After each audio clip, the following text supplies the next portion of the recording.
Okey mentor, kalau ada 100,000 atau 200,000 dalam SB ataupun tabung haji, apa saranan mentor untuk orang seperti ini?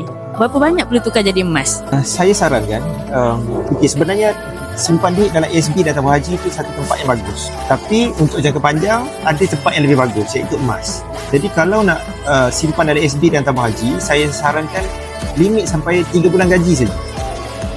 Selebihnya dalam bentuk emas. Kenapa? Sebab SB dan tabung haji ni kita tahu pulangan dia lebih kurang 5% saja setahun. Dan dia tak ada nampak potensi, peluang dia pergi kepada 10% macam suatu masa dulu.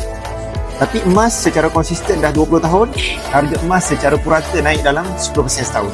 Jadi kalau kita bekukan duit kita dalam bentuk emas, nilai dia lebih terjamin berbanding simpan duit banyak dalam SB dan tabung haji. Jadi untuk 3 bulan gaji dan duit yang nak digunakan dalam masa setahun, dalam masa terdekat, sesuai untuk SB tabung haji. Tapi kalau jangka panjang, convert kepada emas saja.